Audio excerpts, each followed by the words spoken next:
오늘 바울의 감사와 기도, 감사 기도에 대해서 우리가 말씀을 나누도록 하겠습니다. 엊그제 6월 6일이 현충일이었습니다. 그래서 나라를 위하여 목숨을 바치고 또 곤경에 처하고 부상을 당한 그 모든 분들을 우리가 기념하고 그분들의 그런 국가 사랑, 애국의 마음을 기리고 우리도 나라를 위하여 애쓰고 힘써 살아야 되겠다는 다짐을 하는 그런 날이었습니다. 오늘 청소년부들이 나와서 찬양을 했는데 이 청소년이 그 나이에 나라를 건질 수가 있어요. 우리나라에는 유관순 누나가 있고 15세기 프랑스에는 16살의 잔다르크가 있습니다. 잔다르크는 나이도 16살이니까 우리 청소년부 나이하고 이제 같은 것이죠. 거기에다 양치는 소녀가 되어서 별다른 지식과 능력도 없어요. 그런데 하나님의 계시의 영을 받아서 프랑스를 구하라는 그 하나님의 말씀을 듣고 프랑스를 위해서 나아가서 일하고자 하는데 16살 시골 소녀의 그런 말을 누가 들어주겠습니까? 그런데 그 마음 가운데 하나님이 주시는 그 모든 말씀은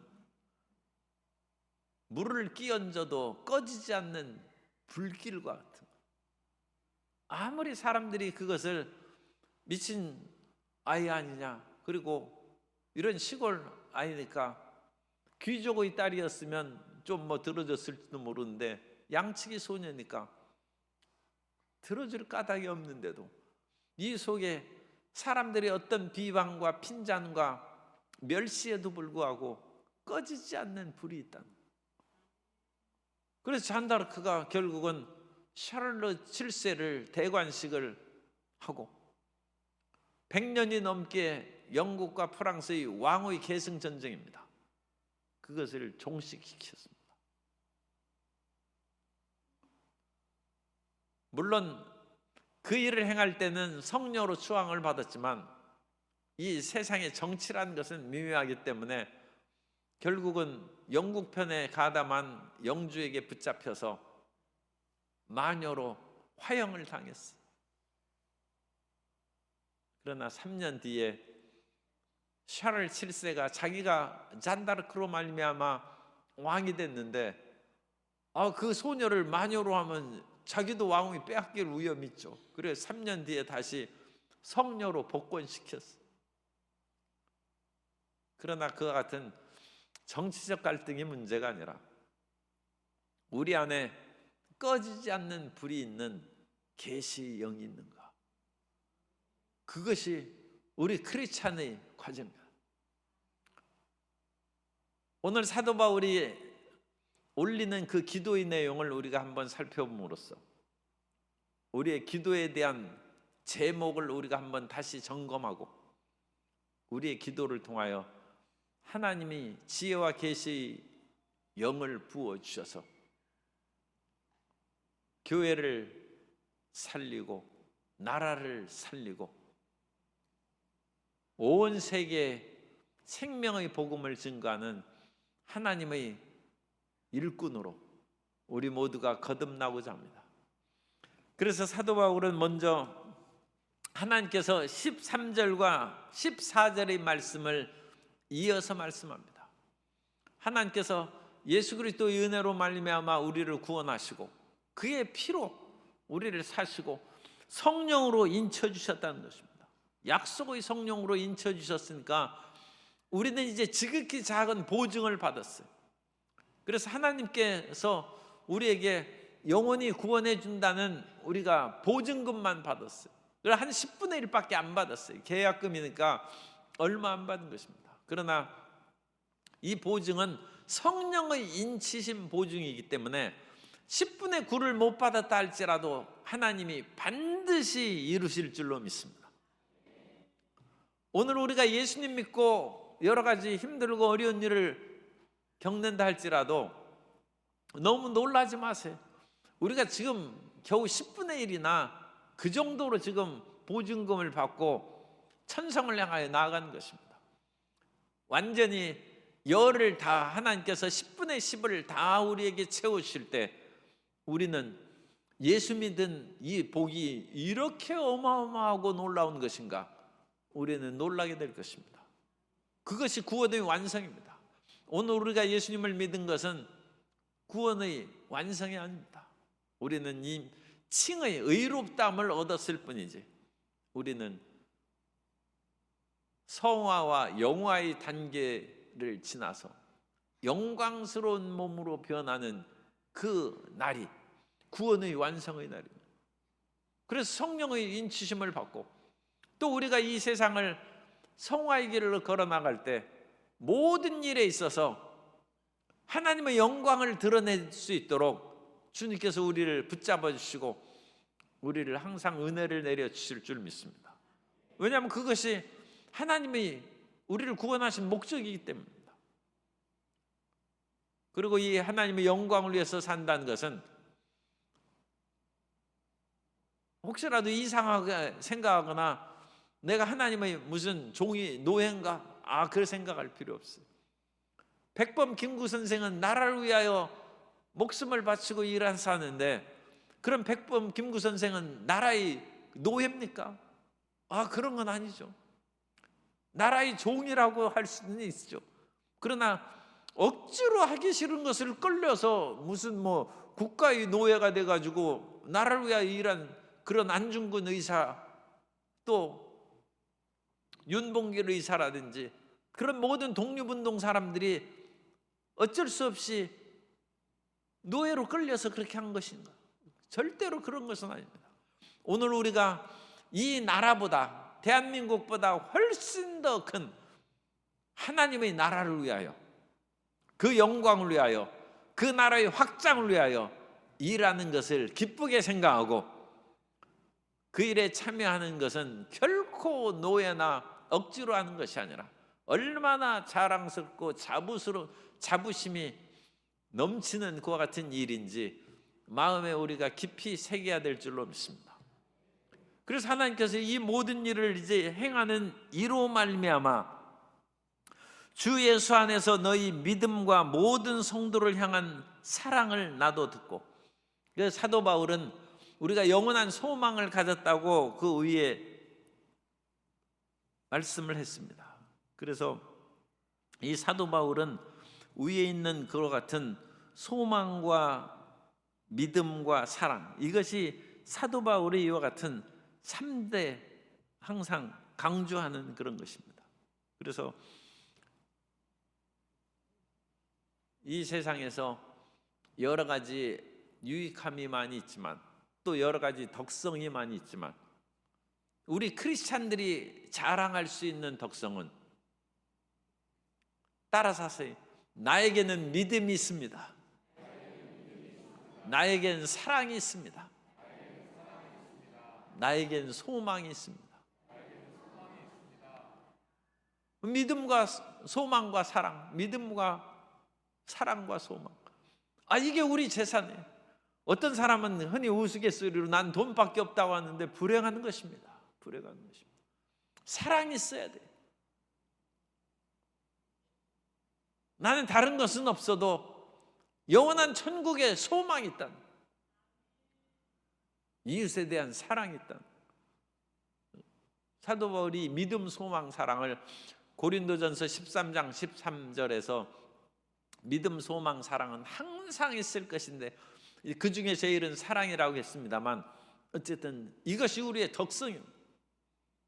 그래서 우리는 세상을 살아가면서 또 다른 사람하고 비교해 가면서 그 사람이 나보다 이쁜가, 돈이 많은가, 지위가 높은가, 그거 따지지 말고 내가 그 사람보다 더 믿음이 더 있는가, 소망이 더 충만한가, 사랑이 가득한가, 항상 그것으로 우리 자신의 내면을 살펴보는 성도가 되어야 될 줄로 믿습니다.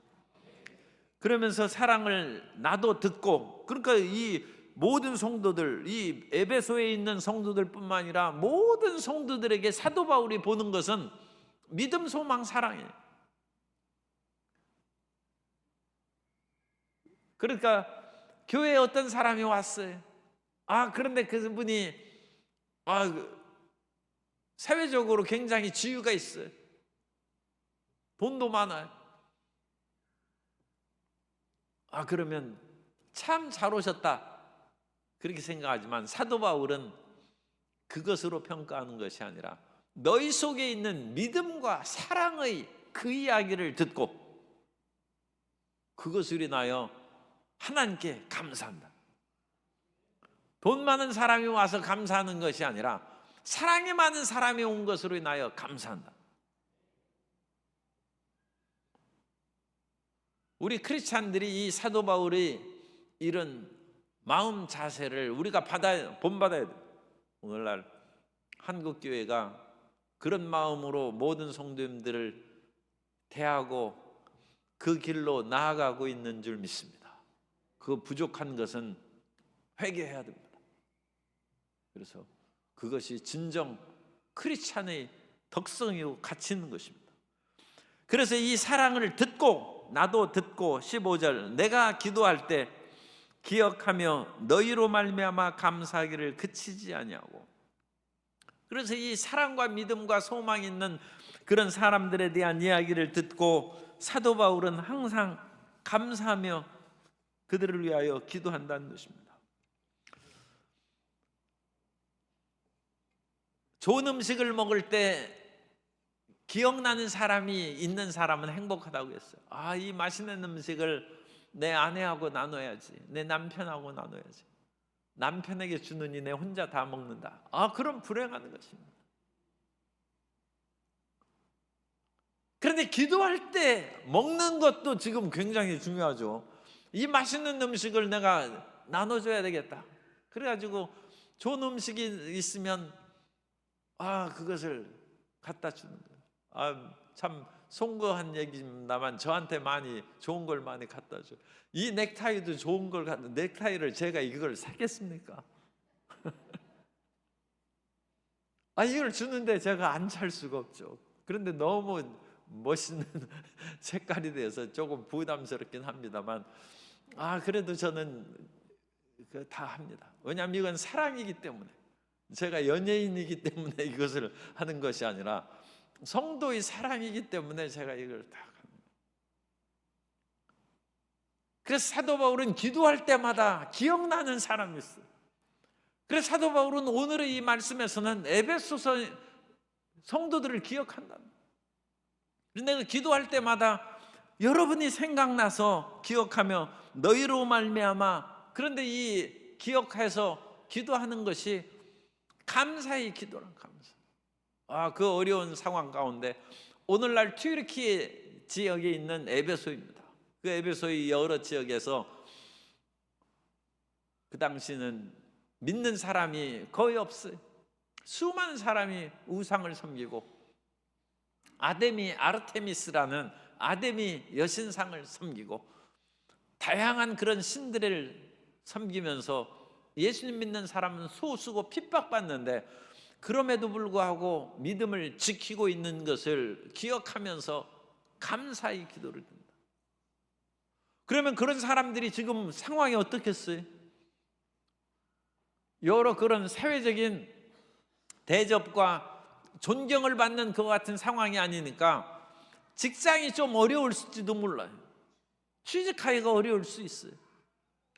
그들의 생활이 좀 힘들고 어려울 수도 있어요. 그런데 사도 바울이 지금 기도하는 내용은 그들에게 일용할 양식을 주시고 직장을 달라는 기도가 아닙니다. 물론 이런 기도를 사도 바울이 빠뜨렸을 리는 없어요. 왜냐하면 예수님께서도 주기도문으로 너희는 이와 같이 기도하라 하면서 일용할 양식을 구하는 기도를 가르쳐 주셨기 때문에 그런 기도를 사도 바울도 했을 것입니다. 그러나 오늘 본문에서 특별히 감사하며 그들을 위하여 기도하는 것은 하나님을 아는데 잘하기를 기도하는. 왜냐하면 사도 바울이 자기의 체험 속에서 굉장히 어렵고 힘들 그런 상황을 많이 겪었음에도 불구하고 자기가 그것으로 인하여 하나님 배고픕니다. 맨날 밥 주시옵소서. 하나님 사람들이 핍박과 멸시천대를 견디기 어렵사오니 나를 높은 곳에 세워주옵소서. 그런 기도를 사도 바울이 안 하고 그것을 극복할 수 있는 믿음을 가졌다는 거예요. 그래서 빌립보서 4장 11절, 빌립보서 4장 11절 이하에 보면 내가 궁핍함으로 말하는 것이 아니니라. 어떠한 형편에든지 나는 자족하기를 배웠노니 나는 비천에 처할 줄도 알고 풍부에 처할 줄도 알아. 모든 일 곧 배부름과 배고픔과 풍부와 궁핍에도 처할 줄 아는 일체의 비결을 배웠노라.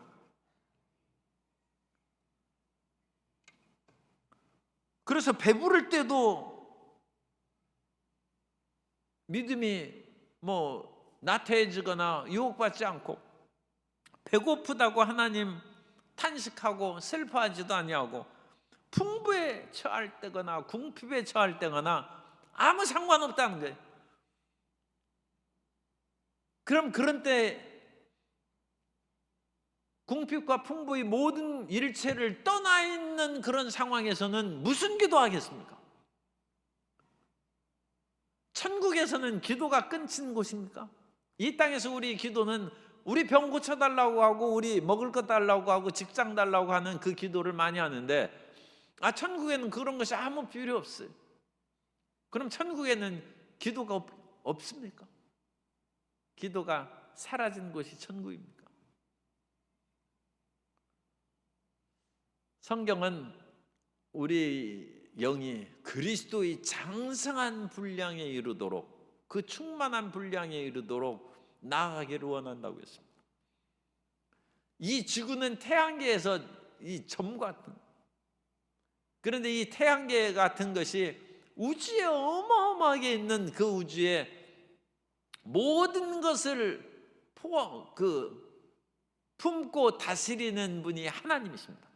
그러니까 하나님을 향하여 우리가 자라고 그리스도를 향하여 성장하는 것은 무한대 영원토록 하나님을 알고 하나님께 가까이 나아가야 될 줄로 믿습니다. 아무리 그래도 이 우주가 얼마나 큰데, 그런데 이 우주보다 큰 예수 그리스도의 장성한 분량에 이르도록 그야말로 천국에서 영원토록 우리 하나님을 찬양하고 예배하고, 천국에서도 영원토록 하나님의 말씀을 묵상하고 공부하고, 그것이 왜 우리 영혼의 양식이고 우리 성장의 길이 되기 때문에, 그래서 그 길로 끊임없이 전진하는 것이죠. 그러므로 천국은 영원한 기도가 있고 성장의 길이 있고 하나님을 향하여 나아가는 것입니다. 천국은 놀고 먹는 것이 아니고 이제는 천국에는 아무것도 할 일이 없겠구나, 그렇게 생각하시면 안 됩니다. 천국에는 정말로 귀중하고 본질적인 것을 일하는 것입니다.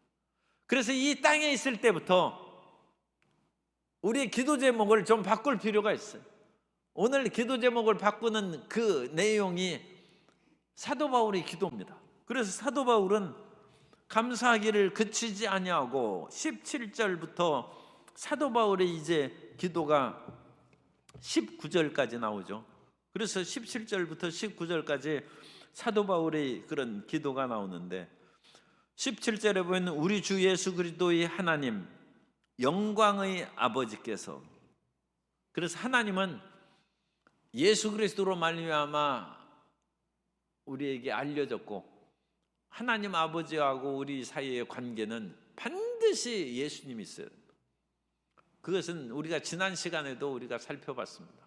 하나님께서 우리에게 하늘에 속한 모든 신령한 복을 우리에게 주시되, 그것을 어떻게 주십니까? 우리 주 예수 그리스도의 아버지께서 주신다. 그러니까 하나님 앞에, 하나님 하늘에 계신 하나님, 나에게 복을 주옵소서.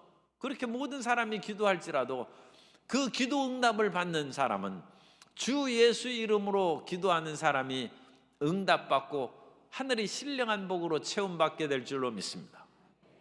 우리는 항상 그걸 잊으면 안 돼요. 하늘의 하나님, 온 우주를 다스리시는 그 하나님은 예수 그리스도의 아버지 하나님이라. 그러므로 그리스도 예수의 십자가를 믿고 십자가를 통하여 내가 죄 사함을 받고 예수님께서 십자가를 통하여 자기 몸을 찢으시고 깨뜨리사 그 예수님의 몸을 통해서 새로운 살 길이 열렸던 하나님께 나아가는 길은 그리스도의 십자가입니다. 그래서 예수 그리스도로 말미암아 예수 그리스도의 하나님, 그 하나님은 무한한 영광의 하나님, 영광의 하나님인데 그 영광의 하나님께서 무엇을 주기를 원합니까? 지혜와 계시의 영을 너희에게 주사 하나님을 알게 하시고, 8절에도 거기 나오죠. 그가 모든 지혜와 총명을 우리에게 넘치게 하사 그 뜻의 비밀을 우리에게 알리신 것이고, 그 뜻의 비밀은 하나님께서 인류 역사를 이끌어가는 경륜입니다. 하나님의 계획, 인류의 구원 계획. 그래서 유대인을 통하여 하나님의 말씀이 유지되고 보존되어 왔다가 그 유대인에게서 예수님이 나시고 그 예수님이 십자가를 지심으로 말미암아 그 복음의 소식이 온 천하에 퍼져서 모든 이방인들이 다 예수님 믿어서 유대인이나 이방인이나 하나님 안에서 하나로 통일되는 것, 그것이 하나님의 경륜이에요. 그것을 사도 바울은 일찍이 깨달았어요. 그래서 로마서에서도 그 얘기를 하지 않습니까? 모든 사람이 죄를 범했으면 하나님의 영광에 이르지 못했는데 유대인들은 자기 스스로 잘난 척하다가 그 구원이 이방인에게 넘어갔다는 것입니다. 그래서 이제 그 구원이 모든 이방인들에게 퍼져나가기 시작했는데 하나님께서는 아브라함의 약속을 잊지 않았기 때문에 이방인의 충만한 수요가 채워지면 유대인들이 다시 그 찌른 바 예수 그리스도를 믿는 것이죠. 그래서 유대인들도 다시 예수님 믿고 유대인과 이방인들이 예수 안에서 하나가 되어서 하나님을 경외하는 백성으로 이제 새로운 새 인류, 새 피조물이, 새 사람이 형성된다. 우리 사도 바울이 그런 하나님의 경륜을 깨닫는 거예요. 이게 지혜와 계시의 영입니다. 그래서 이 하나님이 어떠신 분인가를 이것을 깊이 깨닫는 거예요. 오늘날 우리 크리스찬들이 너무 이 세상의 일에 많이 마음을 뺏겨가지고 지혜와 계시의 영이 약해졌어요. 그래서 이런 것은 유튜브에 안 나가야 되는데, 그래가지고 이 천공이 제가 그 뭐 진짜인지 가짜인지는 모르겠어요. 유튜브에 뭐 우리도 산육이 된다는 얘기를 또 해가지고 시끄러운 얘기가 나오는 것이 뭐 번거로워서 제가 이렇게 살짝 봤어요. 그런데 그 얘기를 제가 하려고 하는 것이 아니라 예수님 믿는 사람이 얘기해야 될 예언을 왜 다른 사람이 하냐 이거예요. 왜 천씨가 하느냐 그 말이에요. 아니 교회가 이렇게 많고 하나님의 종이 이렇게 많은데 우리가 부끄러운 걸 알아야 돼. 크리스찬에게 지혜와 계시의 영이 어디 갔나? 그 사람 탓할 것이 하나도 없어요. 맞는 얘기 틀린 얘기 우리가 뭐 그거 따질 것도 없어요.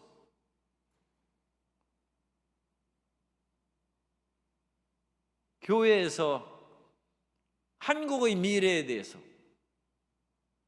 지혜와 계시의 영을 받은 사람이 예언해야 됩니다. 잔다르크가 16살의 소녀로 천사의 계시를 받고, 어쨌든 간에 천사인지 아닌지 그것은 그거 누가 분별하겠어요. 그런데 결과론적으로는 프랑스의 왕을 세우고 백년 전쟁을 끝냈다는 거예요. 그래서 프랑스에는 왕이 세워지고 영국과 프랑스에는 평화가 생겼다는 거예요. 그런데 그 16살의 소녀가 19살에 화형당합니다. 3년 동안 활동하다가 죽었어요. 그러나 어쨌든 이 지혜와 계시의 영으로 엄청난 일을 행한, 오늘 우리가 나라와 민족을 위하여 얼마든지 할 수 있어요. 16살의 잔다르크가 나라를 구했다면 현충일을 지난 우리도 그것이 무슨 육군 대장이 나라를 구하겠습니까? 우리 모든 예수 믿는 사람들이 지혜와 계시의 영으로 충만해서 하나님의 뜻으로 나아갈 때 이 나라가 예수님 잘 믿는 자유민주 복지국가로 세워질 줄로 믿습니다. 우리가 이 지혜와 계시의 영으로 충만해야 된다. 예전에는 이 지혜와 계시의 영을 받은 사람을 제가 들었어요. 그분이 해방전에 꿈을 꿨는데, 해방전에는 정말로 우리나라에 예수님 잘 믿는 크리스찬들이 많이 있습니다. 그래서 그분들이 순교도 하고 온갖 계시 그런 영을 많이 받았는데, 그분이 계시받은 것은 해방이 된다는 거예요. 그 해방 전에 이 꿈을, 새 꿈을 꿨어요. 그런데 첫 번째 꿈은 해방된 꿈이다. 그래서 흰 옷 입은 사람들이 오더니 이 나라를 그렇게 자유의 물결을 주는데 나라가 반으로 딱 갈라지더래요. 그게 이제 38선이 세워져. 그게 첫 번째 꿈이에요. 두 번째는 북쪽에서 붉은 세력이 밀려오고 그래가지고 온 나라를 뒤덮어버리더라고요. 그런데 저 남쪽에서 필리핀 그쪽 어쨌든 남쪽에서부터 다시 하얀 세력이 쫙 올라와가지고 북쪽으로 밀고 올라오더라고요. 6.25 전쟁에 대한 꿈이에요. 그리고 마지막 세 번째 꿈은 남북이 통일되는 꿈을 꿨어요. 그런데 그분이 6.25 전쟁까지 살다가 돌아가셨어요. 그리고 자기가 가진 이 꿈 얘기를, 그분은 북한 사람입니다. 자기가 남한으로 피난 가는 자기 제자에게 그 꿈 얘기를 해줬어요. 앞으로 이러한 일이 있을 것인데 이런 일이 이루어진 것을 보면 반드시 한국 교회에 얘기하라. 그렇게 하고 그분은 북한에서 돌아가셨을 거예요. 안 내려왔대. 그런데 거기에서 북한에서 내려온 신의주에서 온 그 목사님한테 제가 들은 얘기, 지금까지 그 세 꿈 중에서 두 가지 꿈이 이루어졌다. 그래서 한 가지 꿈이 아직 이루어지지 않았는데 그 목사님도 돌아가셨어요. 그런데 제가 그것을 듣고 지금 여러분에게 말씀드린 거예요. 그래서 우리나라가 반드시 통일될 것이라고 나는 확신은 못해도 90%는 믿습니다. 왜냐하면 제가 직접 계시 수령자가 아니기 때문에 100%라고는 못하지만 나는 그 목사님을 믿거든. 그리고 그 목사님은 그 스승 목사님을 믿을 거예요. 그러니까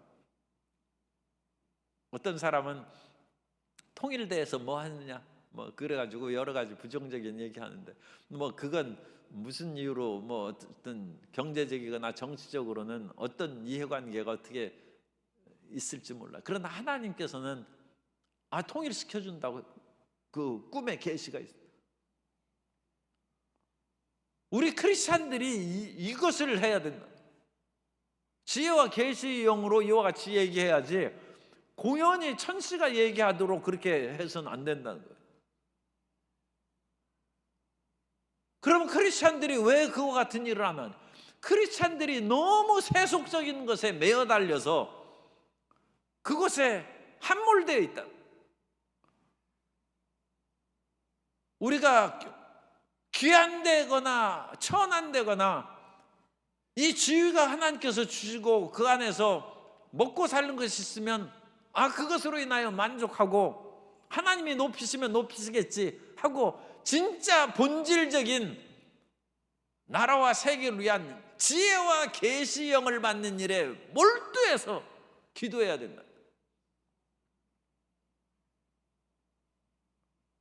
그런데 우리는 먹고 사라져버리는 일용할 양식, 예수님께서도 말씀하셨죠. 썩어져 없어질 양식을 위하여 기도하지 말고 영원한 양식을 위하여 기도하라고. 오병이어의 기적을 예수님께서 베푸신 후에 사람들이 막 물밀대처럼 구름대처럼 몰려왔어요. 그런데 예수님께서 그들을 쫓아내셨어요. 썩어질 양식을 위해서 살지 말라.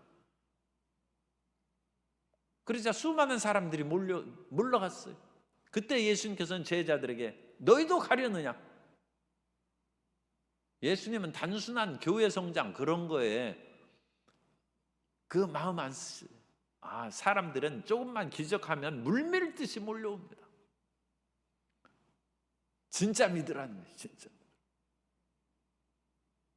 그때 베드로가 주께 영생의 말씀이 있음에 내가 어디로 가리까? 그 믿음이죠. 그래서 하나님께서는 하나님이 입을 만드셨는데 우리에게 먹을 것을 안 주시겠습니까? 하나님이 일을 하려는데 우리에게 왜 건강을 안 주시겠습니까? 하나님의 일을 행하는데 느헤미야처럼 총독을 세워가지고 느헤미야가 오니까 예루살렘 성벽을 짓고 느헤미야가 오니까 에스라의 개혁이 성공을 해서 그때부터 유대교가 세워지고 회당 제도가 온 세계 디아스포라 유대인에게 퍼져나가서 믿음을 지키는 역사가 이루어졌어요. 하나님이 뜻하시면 느헤미야처럼 총독으로 세우신, 그 당시 총독은 엄청난 권력을 가진 사람입니다. 하나님이 우리를 필요하면 세우시고 높이시고 모든 것을 이루시는데 우리의 마음의 초점을 어디에 가져야 되냐?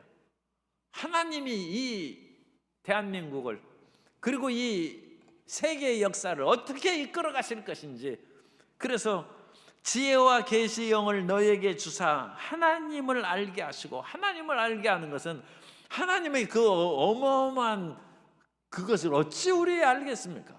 하나님이 우리에게 향하신 뜻, 하나님께서 이 나라에 향하신 뜻, 하나님의 계획을 우리에게 필요한 그것을 깨달아 알게 하시고, 그런 의미예요.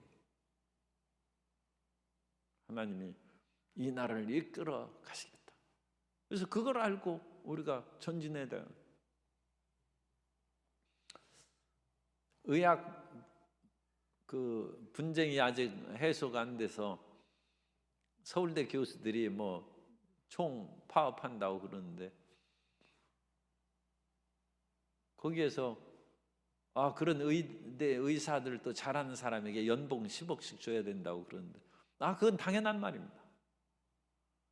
세상에 어떤 일반 그 회사원이나 그런 그 대기업 임원들 상여금 5억씩 10억씩 받아요, 1년에. 우리나라 심장병하고 그런 뇌 질환 수술하는 사람들이 세계적인데 연봉 10억 주는 거 그거 많습니다. 그 적은 거죠. 그런 식으로 그건 바꿔야 돼. 그렇지만 또 다른 무리한 그런 것들은 이제 좀 절제하고 그럴 필요가 있습니다만, 어떤 면으로는 그분들이 생명을 살리고 최고의 엘리트인데 오히려 그렇지 않은 사람은 10억 100억씩 벌어요. 그런데 월급이, 그 사람 사실 의사들이 월급 많습니다. 뭐 3억 5억씩 받고, 그러니까 일반 우리 백성들이 생각하기로는 엄청나게 받는데, 그분들이 그 같은 최고의 수준의 그런 의료 그런 기술이라든지 그런 치료의 그런 것을 보면, 돈 있는 사람, 지금 돈 많은 사람은 목숨 1년 10년 연장시켜 주는데 10억이 아깝겠어요. 그런 뭔가 획기적인 그런 데 전환과 변화가 이루어져야죠.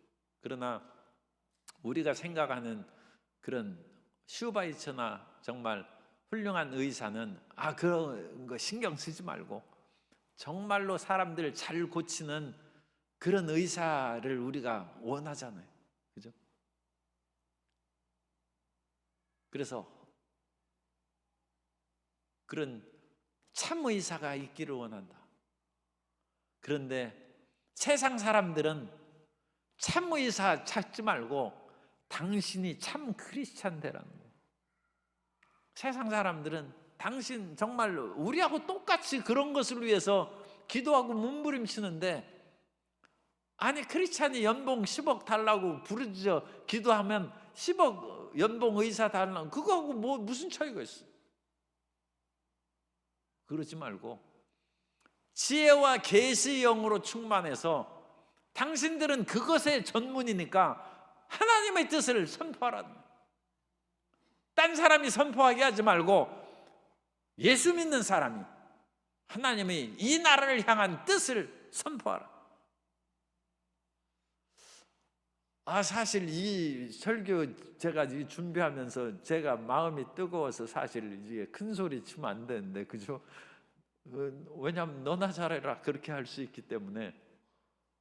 그래도 이제 말은 제가 실천을 참 뒤따르지 못해서 미안합니다. 그러나 우리 크리스찬들이 이렇게 살아야 된다. 사도 바울이 이게 2000년 전부터 우리에게 가르쳐주는 그런 하나님의 말씀이에요. 하나님이 알게 하시고 18절에 보면 너희 마음의 눈을 밝히사 그의 부르심의 소망이 무엇이며 성도 안에서 그 기업의 영광의 풍성함이 무엇이며. 우리가 마음 눈이 어두워졌어요. 어두워져 가지고 우리 마음 눈이 밝으면 그의 부르심의 소망, 하나님께서 우리를 자녀로 부르시고 천국 백성으로 부르셨는데 그 소망이 얼마나 크고 위대한 것인지 우리가 그걸 알면 매일 노래 부르며 산다는 거예요.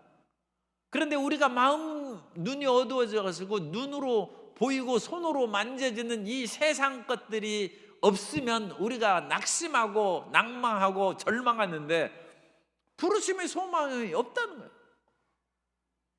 왜? 우리 마음 눈이 어두워졌어요. 마음이. 그래서 마음의 눈을, 우리 기도 제목이에요. 기도 제목. 하나님, 내 마음의 눈을 밝혀 주옵소서.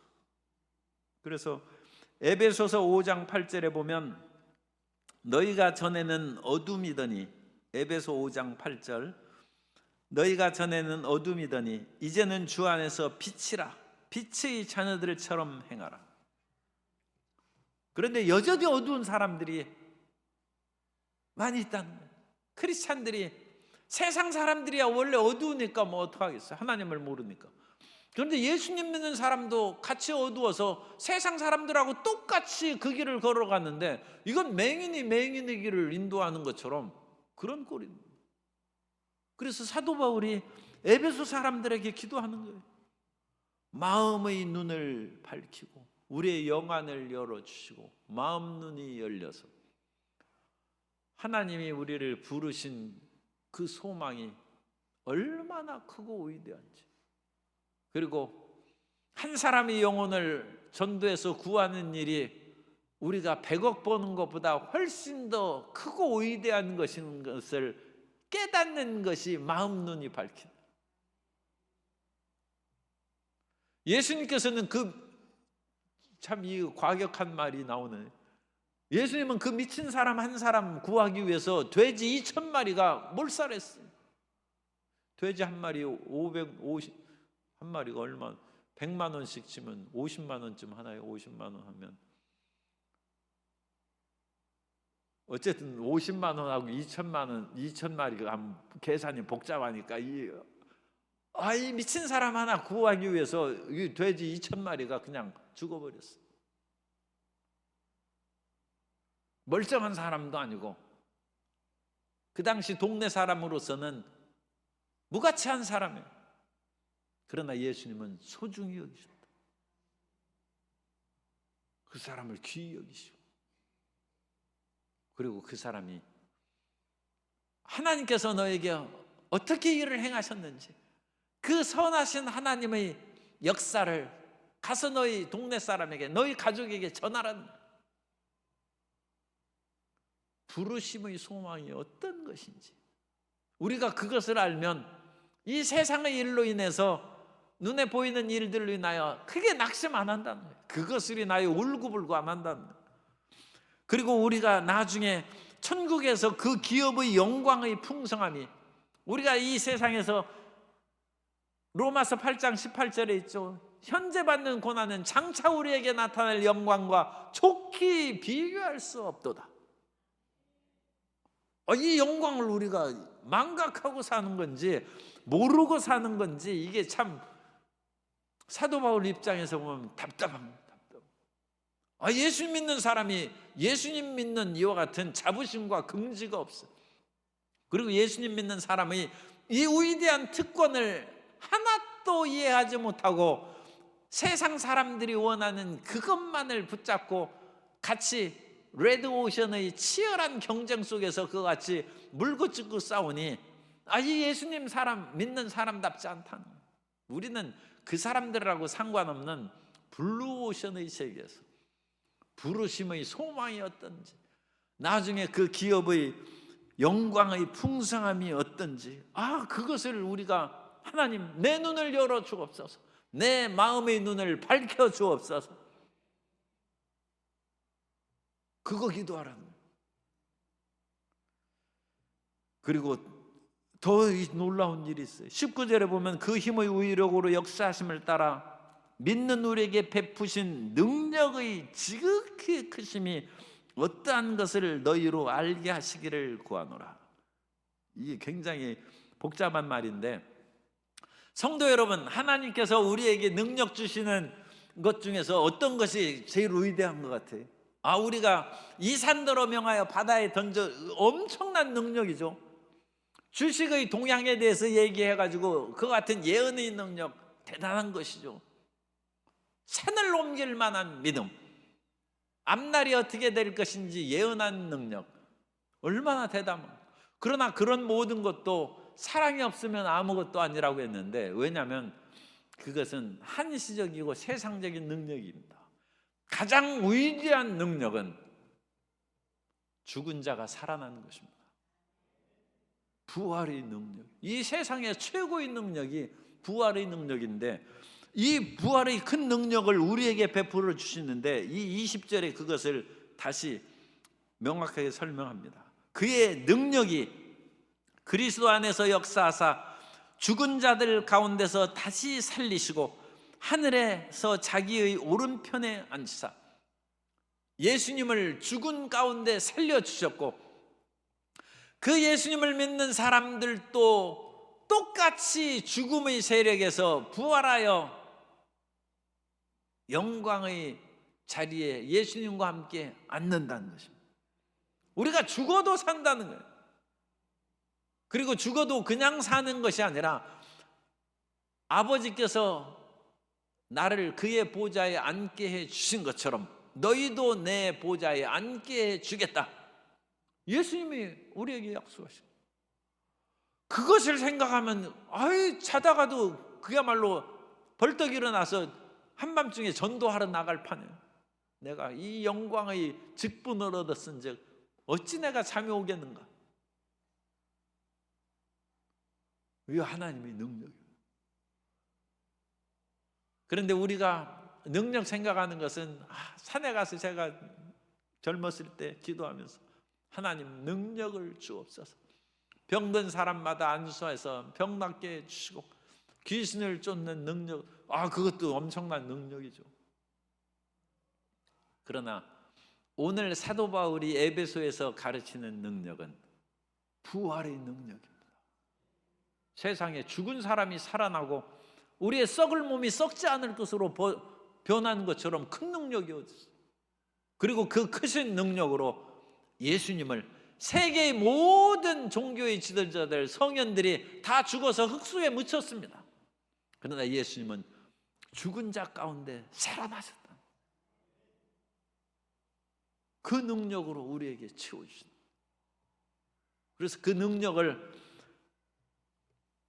알게 해. 19절 기도 제목이죠. 이 지극히 크심이 어떠한 것을 너희로 알게 하시기를 구하노라.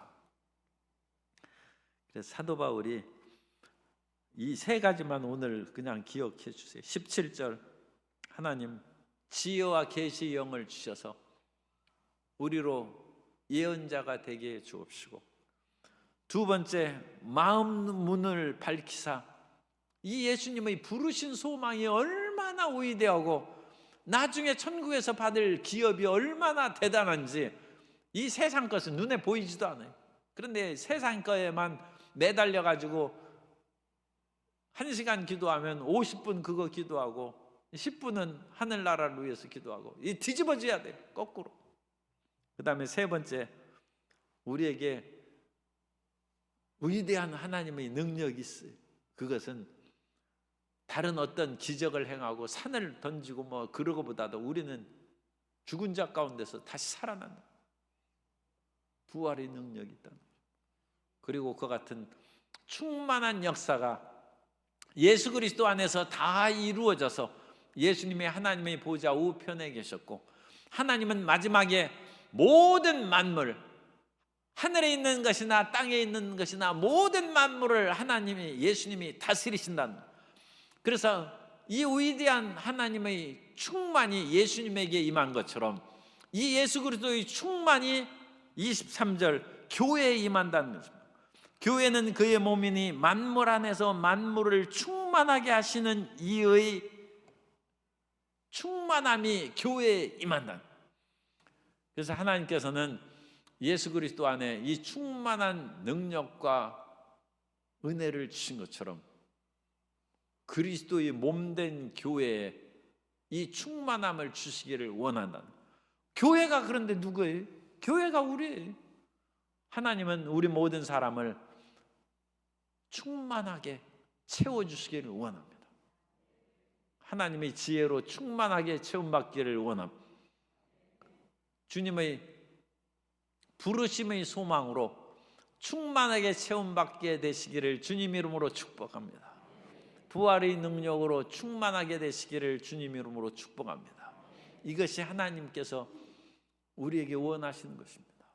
그 일을 위하여 끊임없이 기도하고 전진해 나아갈 때, 잔다르크도 프랑스를 구했는데 우리도 이 나라 어지럽다고 너무 걱정하지 마시고 우리가 지혜와 계시의 영을 받으면 우리 성도님들만 해도 나라 금방 구할 수 있어요.